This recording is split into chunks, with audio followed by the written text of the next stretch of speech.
Bismillahirrahmanirrahim. Assalamualaikum warahmatullahi wabarakatuh.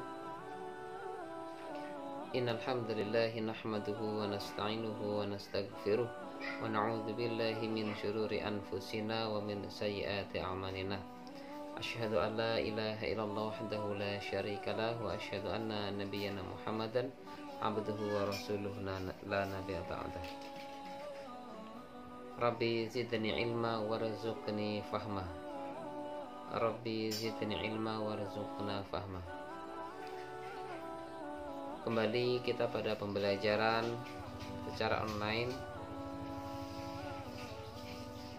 materi Al-Quran dan Hadis sebagai pedoman hidupku pada kelas 10 tingkat sekolah menengah atas atau sekolah menengah kejuruan. Pada kali ini kita akan bahas masalah Al-Quran dan Hadis sebagai sumber hukum Islam.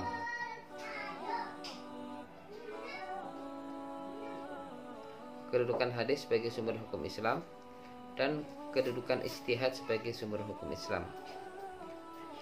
Menjadikan Al-Quran sebagai pedoman hidup, menjadikan hadis sebagai pedoman hidup, dan menjadikan ijtihad sebagai pedoman hidup.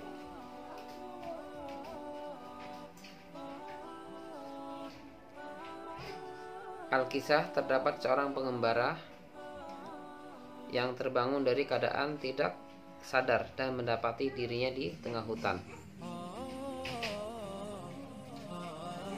Dia tidak tahu di mana ia berada, dari mana dia berasal, siapa dia, dan untuk apa dia ada di tengah hutan tersebut.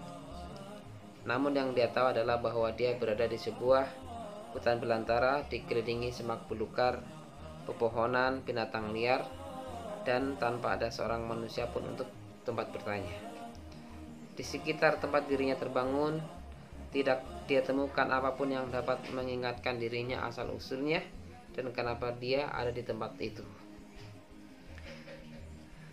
Sering waktunya berjalan, dia merasa lelah untuk mencari siapa dirinya dan mengapa ia berada di tempat tersebut.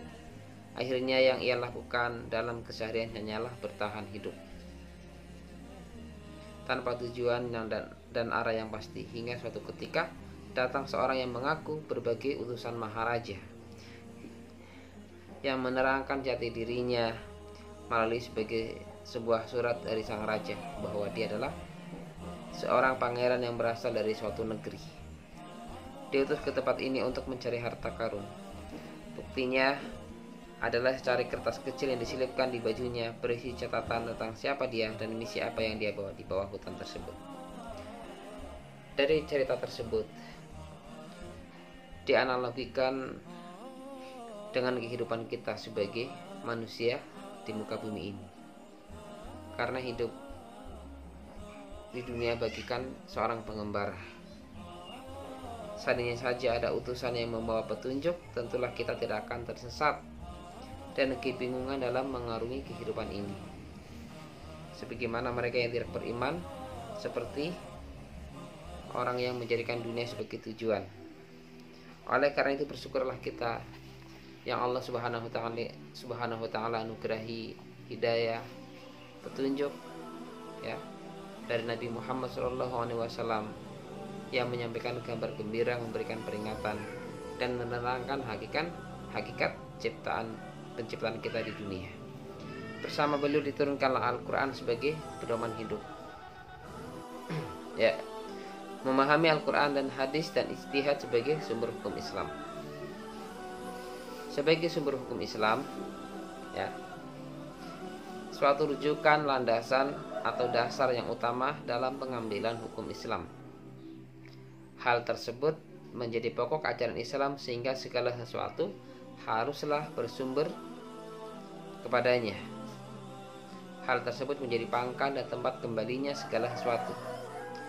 Ia juga menjadi pusat tempat mengalirnya sesuatu. Oleh karena itu, sebagai sumber yang baik dan sempurna, hendaknya ia memiliki sifat dinamis, benar dan mutlak. Dinamis maksudnya adalah Al-Quran dapat berlaku di mana saja, universal, umum dan kapan saja. dan kepada siapa saja. Al-Quran mengandung kebenaran yang dibuktikan dengan fakta dan kejadian yang sebenarnya. Mutlak artinya Al-Quran tidak diragukan lagi kebenarannya. Al-Quran tidak diragukan lagi kebenarannya. Kita bahas pertama adalah kitab suci Al-Quran. Al-Quran itu berasal dari bahasa qara'a yaqra'u qira'atan dan Qur'anan yang berarti sesuatu yang dibaca atau bacaan. Dari segi istilah, Al-Quran adalah kalamullah atau perkataan Allah yang diturunkan kepada Nabi Muhammad SAW, yang diturunkan kepada Nabi Muhammad SAW dalam bahasa Arab yang sampai kepada kita secara mutawatir. Mutawatir artinya terpercaya. Ditulis dalam mushaf, dimulai dengan surat Al-Fatihah, diakhiri dengan surat An-Nas. Membacanya berfungsi sebagai ibadah dan merupakan mukjizat yang terbesar pada Nabi Muhammad SAW dan petunjuk sebagai umat manusia. Allah Subhanahu wa taala berfirman, "Inna hadzal Qur'ana yahdi lillati hi aqwam wa yubashshirul mu'minina alladziina ya'maluna shalihati anna lahum ajran kabira."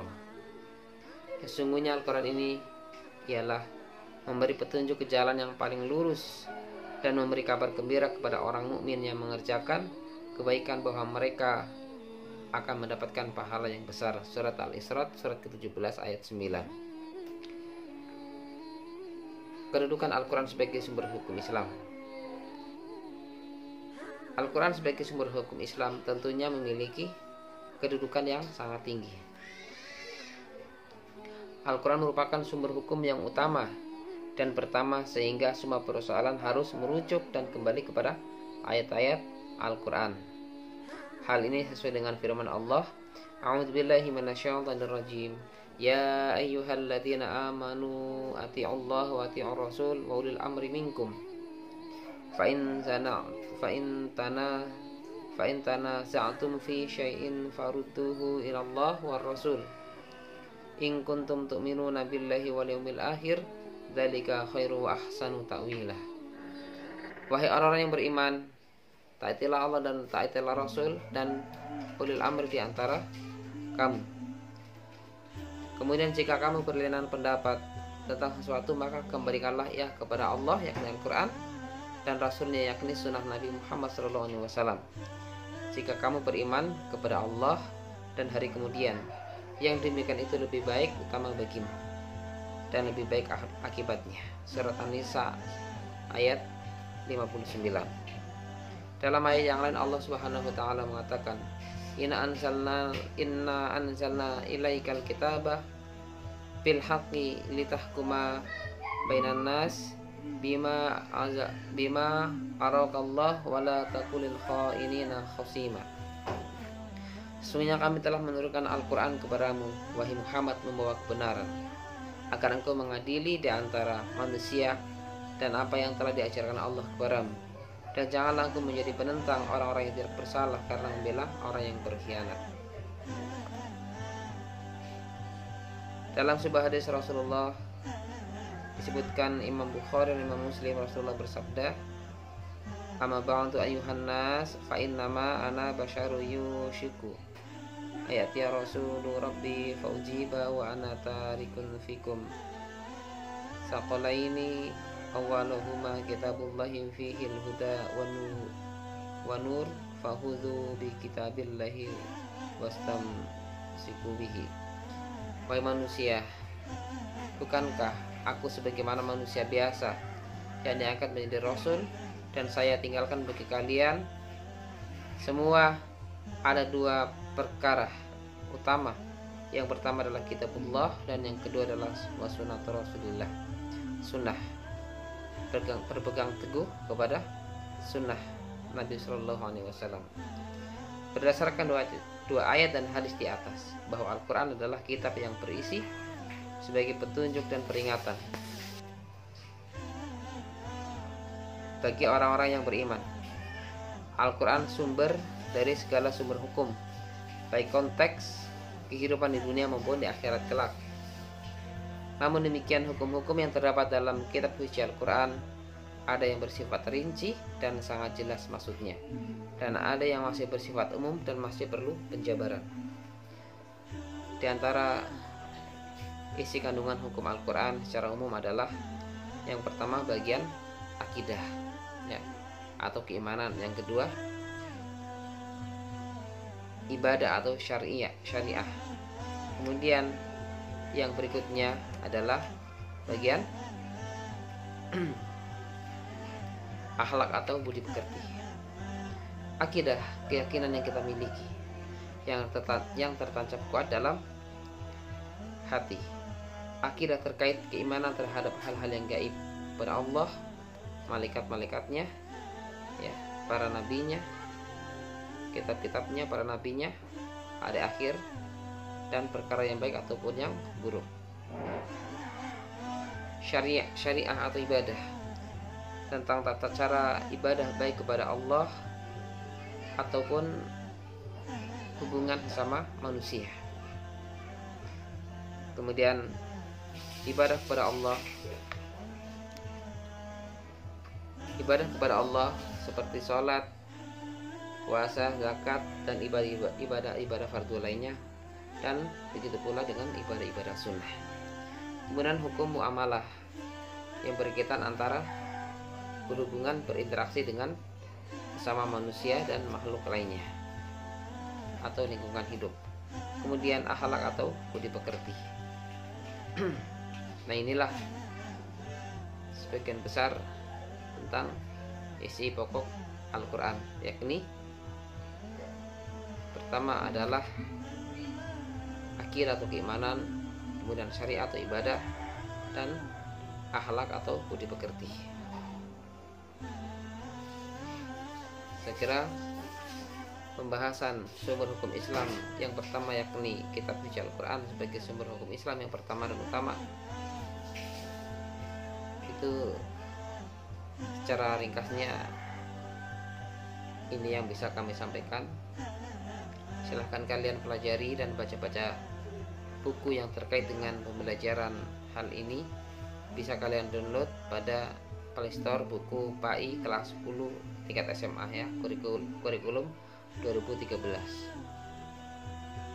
Kemudian kurangilah waktu bermain di rumah, sibuklah dengan belajar, karena sungguhnya masa muda itu harus dihabiskan dipupuk terus dengan mempelajari ilmu, karena ilmu itu dengan mempelajarinya kita akan hidup hatinya, dan bila kita hidup hatinya maka kita akan mendapatkan cahaya atau basyirah dalam kehidupan ini. Pentingnya Al-Quran menjadi pedoman bagi kita, pentingnya Al-Quran menjadi sumber petunjuk bagi kita semua, karena tanpa Al-Quran maka kita akan menjadi orang yang tersesat di tengah hutan. Tanpa Al-Quran maka kita akan menjadi orang yang tersesat di tengah-tengah kehidupan yang penuh dengan derasnya fitnah ataupun gelombang godaan dunia ini. Semoga yang kami sampaikan mendapatkan nilai manfaat dan Allah ridho dengan apa yang kita pelajari. Silahkan kalian komentari atau silahkan buat pertanyaan terkait dengan materi ini di dalam kolom komentar. Sekian dari saya. Assalamualaikum warahmatullahi wabarakatuh.